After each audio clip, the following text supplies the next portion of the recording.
some balance here. Yeah, right there. Okay, cool. Perfect. Okay. All right. Well, first, before I get started, can you all hear me okay? Everybody's mic is working? Excellent. Great. Well, first, good afternoon, everybody. Thank you for being here today. I'm Attorney General Josh Kaul, and I'm joined by several folks up here who do work that serves crime victims in the state of Wisconsin. After me, you're going to hear from Outagamie County District Attorney Mindy Templis, who, in addition to being the DA here, is the president of the Wisconsin District Attorneys Association, and DOJ, the District Attorneys Association, and some other parts of the criminal justice system have been working collaboratively to advocate for important investments in the criminal justice system, including an investment in victim services programs in Wisconsin. You're also going to hear from Robin Scott, who's the executive director at We All Rise, and from Reiko Ramos, who's the anti-violence program director with Diverse and Resilient. So again, thank you everybody for being here. Thank you in particular to those of you who were part of the roundtable discussion that we just wrapped up. We spoke and heard from victim service providers and advocates here in the Fox Valley area. I want to thank everybody who joined us and who was part of that conversation, not only for being here, but more importantly for the work that you do day in and day out to serve victims of crime in Wisconsin. Now, this week is National Crime Victims' Rights Week. That's a time to honor and support victims of crime, to identify barriers to justice and work to eliminate them, and to recognize the critical services that crime victims rely on. And there's good news here in Wisconsin, which is that we have made real progress in supporting victims of crime in recent decades. We have added constitutional protections and statutory protections to our law. New programs have been developed that support crime victims. And I think there is a key understanding within the justice system that, as I believe Robin put it before, to get complete justice in a case, you need to make sure that victim services is able to help victims of crime get justice. But at the same time, progress in the state of Wisconsin is at risk. Victim service providers around Wisconsin are facing a funding crisis. Historically, one of the largest sources of victim service funding has been VOCA, federal funding through the Victim of Crime Act. And for about a 5-year period in Wisconsin, we were able to provide about $44 million in either VOCA funding or a combination of VOCA and ARPA, COVID relief funding, to victim service providers around Wisconsin. But in the current federal fiscal year, which began on October 1st, the amount of VOCA funding available has dropped to $13 million. So from about $44 million a year for a 5-year period to $13 million. That has led to, in some cases, dramatic cuts in funding for victim service organizations. That's meant fewer staff for some organizations, reduced hours, eliminated programs, and survivors, victims of crime, having to wait longer for services. One of the themes I think came through very clearly in the discussion we had today was that victim service programs are stretched to the breaking point right now. And they need the influx of funds that we are requesting in the state budget to continue not just surviving and getting by, but to getting back to really serving victims as effectively as possible in Wisconsin.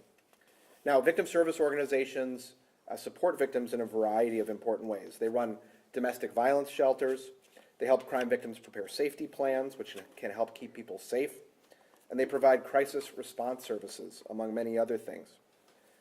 With this reduction in funding, we've asked for a substantial investment in state funding.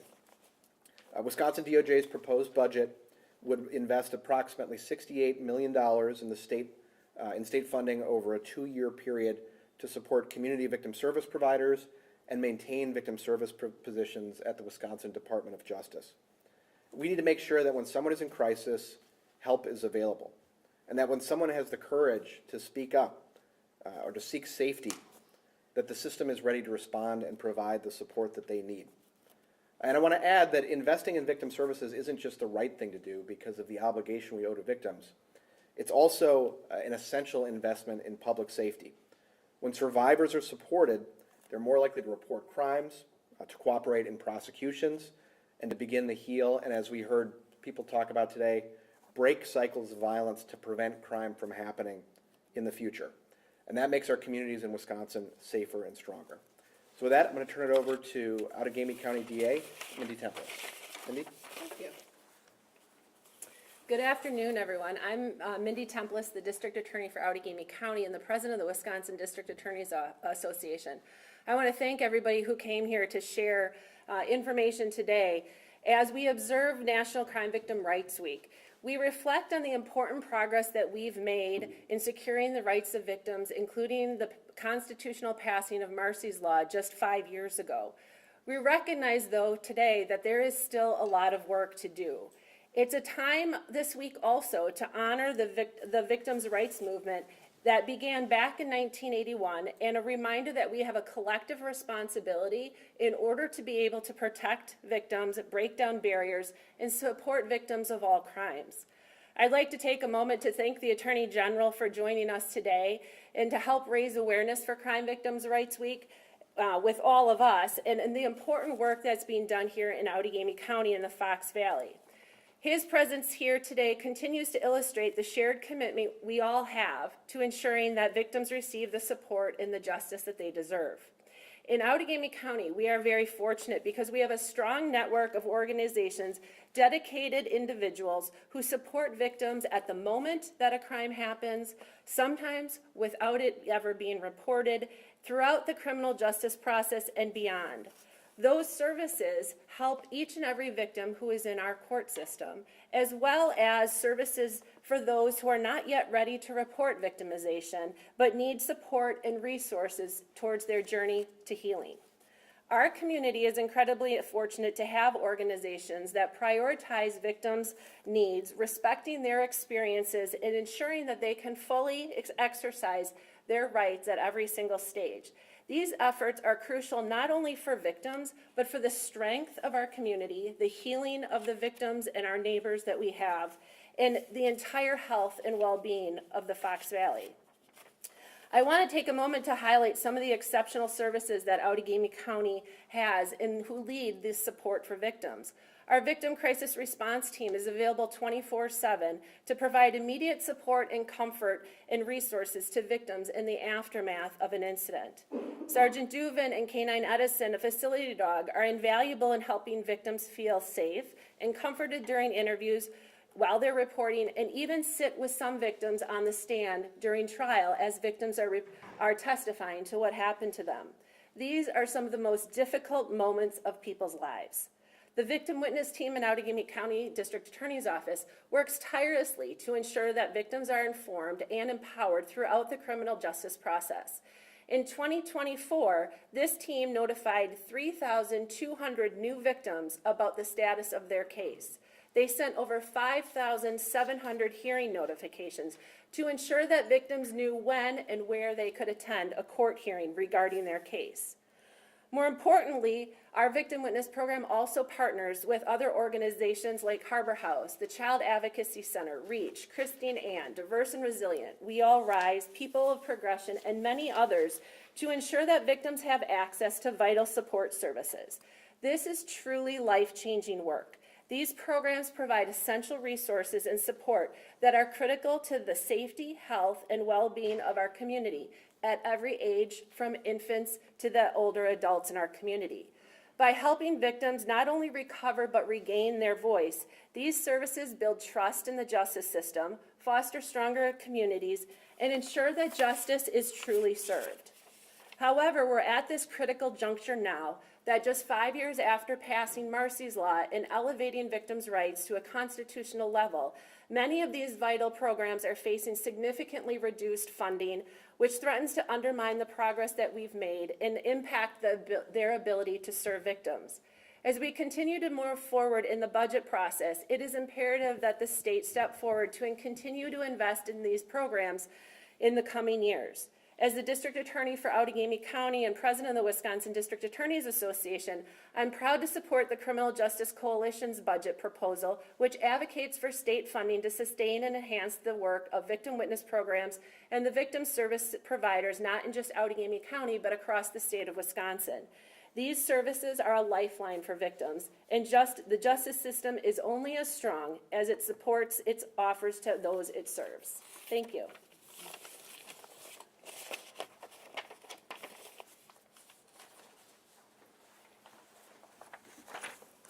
I'm Robin Scott. I'm with We All Rise African American Resource Center, and we are one of the victim service providers that provide services in Green Bay, Wisconsin, so specific to Brown County. But we see survivors from all over that are calling to receive culturally specific services. We believe in our approach, like a cultural, community, and clinical approach to healing for those that are impacted by violence. And the way that violence shows up, it manifests in multiple different forms. And so that is domestic violence and sexual assault. There are financial crimes and mass violence that happens.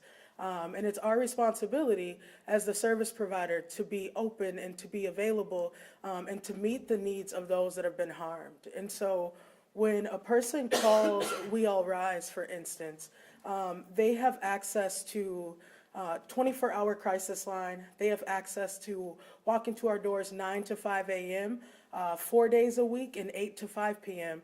to be provided a crisis intake and services. In addition to that, we support young people with prevention and intervention-based services where we're helping them to restore their lives. We're typically their first introduction to healthy relationship conversations and the reparation and the path to healing that's necessary after they've been either the direct victim or a witness to different crimes that have happened in their homes and in their communities.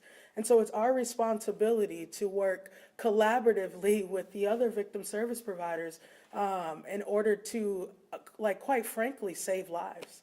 And so when a person is dealt with like mass violence in their community, when a person is dealt with sexual assault, who do they turn to provide, to get the essential services that they need? The clinical mental health services, the crisis and emotional support services, the housing services that are paramount to their recovery and their ability to stay free of their perpetrators.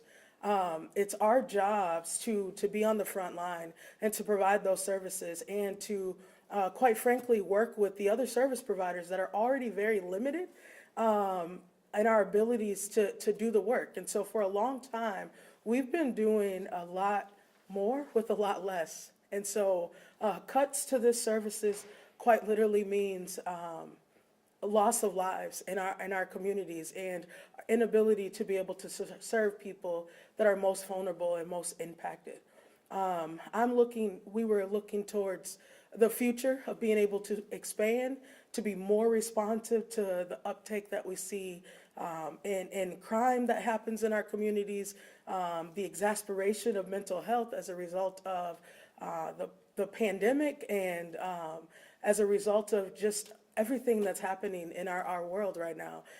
And it doesn't feel like we can be responsive to that when we are dealing with budget cuts and quite frankly, like our services, they're a need to have for the community. We are the linkage that, in addition to the court system and the healthcare system, victim services are practitioners and clinicians, and we're the linkage for survivors having the ability to heal.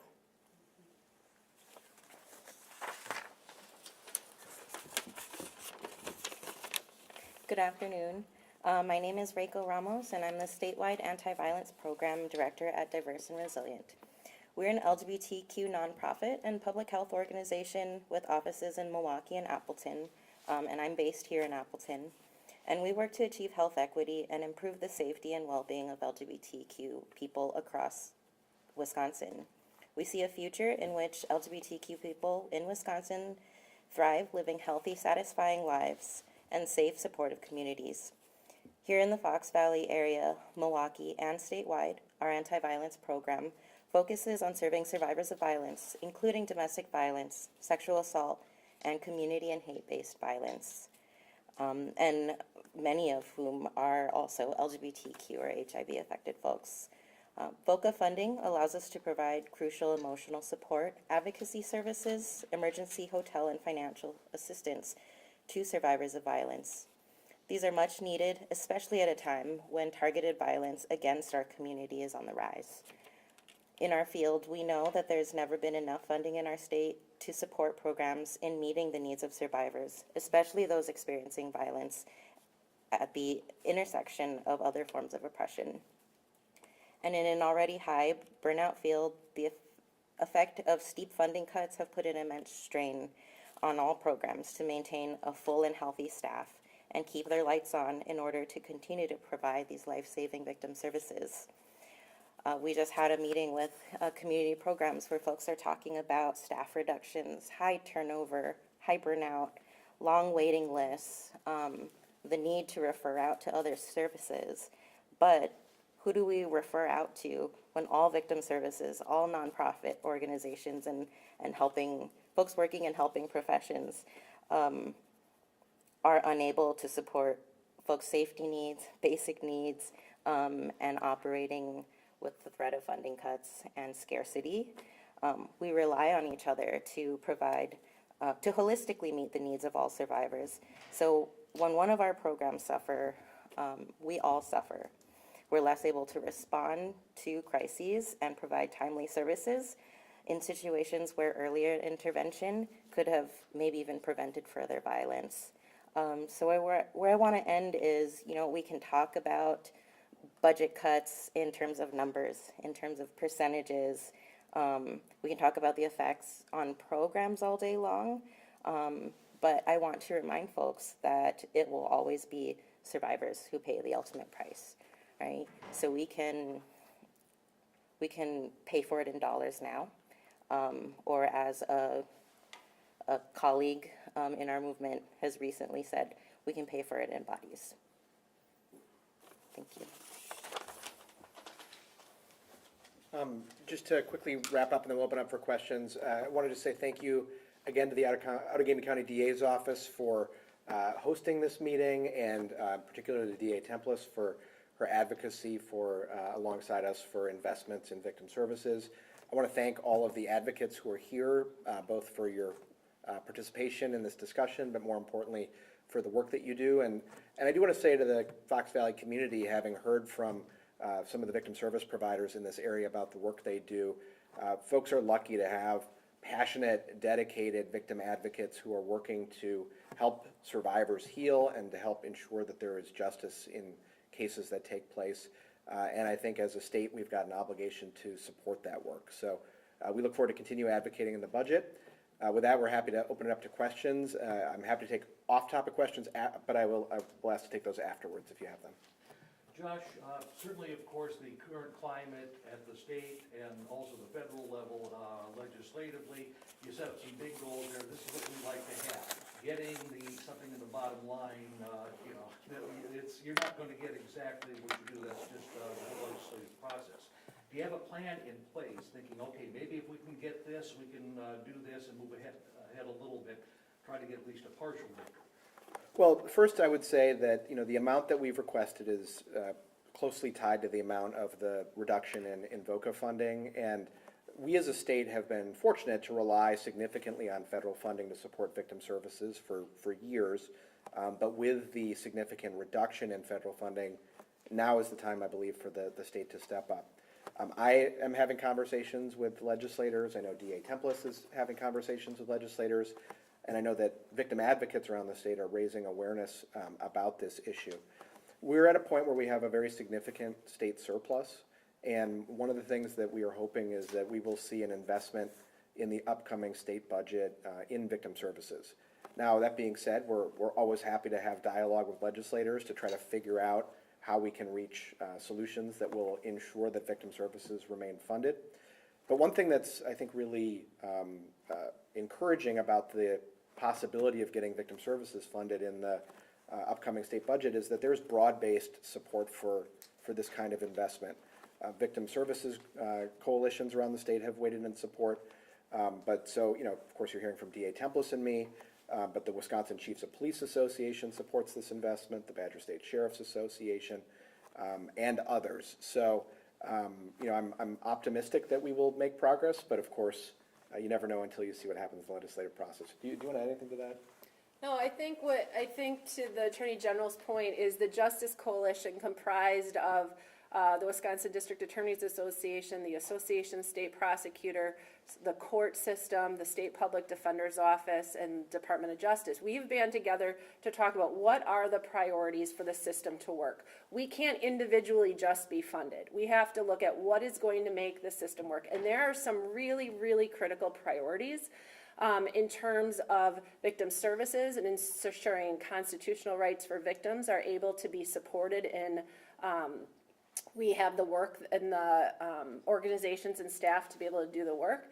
On the flip side, there's constitutional rights to defendants, and we need funding for adequate public defenders so that we're not waiting and making victims wait a long time for their court hearings. We also need funding for prosecutors in order to maintain prosecutors and not have the turnover that we have, and because our numbers are we're so short-staffed. So there are priorities in all of us that we look at from the coalition's perspective of what is necessary to make Wisconsin's justice system work. And this is a victim services one that all of those organizations are fully behind and supportive of. So if you don't get the funding you need, will it be a rollback of services, or will any of these services be in jeopardy? The short answer is yes. So we, as I mentioned before, this is the first federal fiscal year. It started October 1st, where we've had this significant reduction in services. And I've had the opportunity to talk to victim service providers around the state, and they are cutting back on staff, services. Just today, for example, we heard about the elimination of some positions. We also heard about a lack of resources to do the kind of prevention interventions that can help prevent crime in the future. The staff here at the Outagamie County DA's office was talking about how they've taken on, they're right now in the process, I think, of getting training on safety planning, which was something that they didn't have to take on before because they could count on victim service groups to provide that. But now that there's not as much certainty that those services will be provided. And of course, that means that they're being taken away from the other critical work that they're doing to help make the justice system work. And so the overall theme, and I mentioned it before, is that these organizations are at the breaking point right now.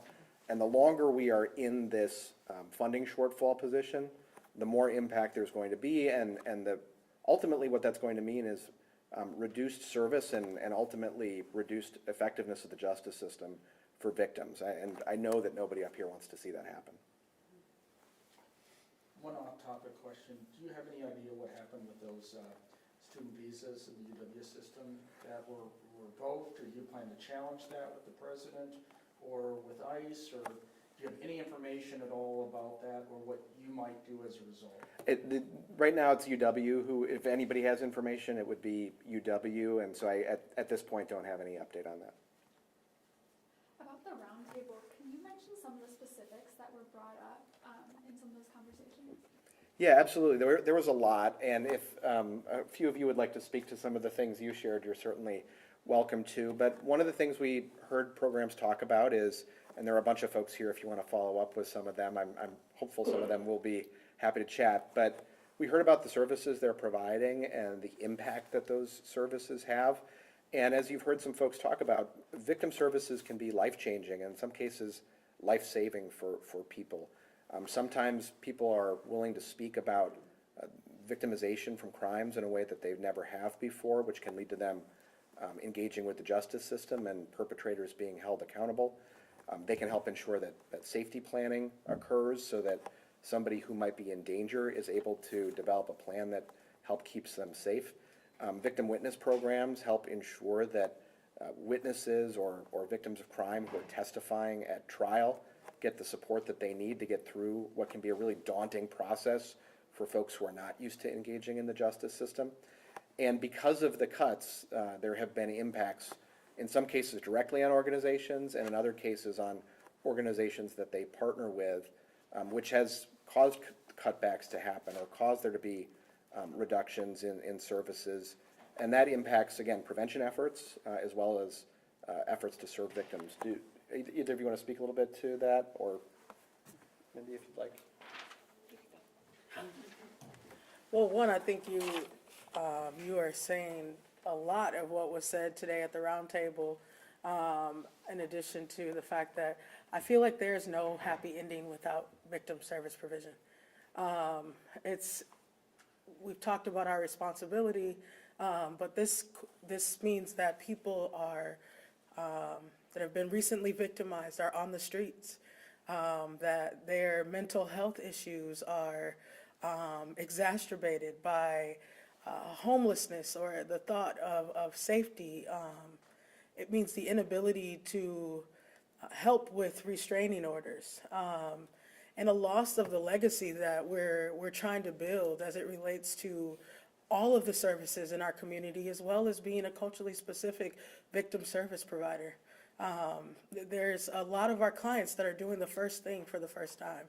And so we've had, historical issues as it relates to systemic inequities that exist within the Black community in various systems. And our job is to help bridge that gap, is to help create unapologetic safety for those that we serve. And so we've been committed to doing that. And when you bring folks forward, and when we've had the funding now to bring folks to that place where we're introducing them to clinical mental health services, where we're able to provide transitional housing, where we're able to pick up our crisis line at 3 o'clock in the morning, that may be the difference between them being there for their children tomorrow or not. To break that, quite frankly, is breaking lineages, and destroying households, and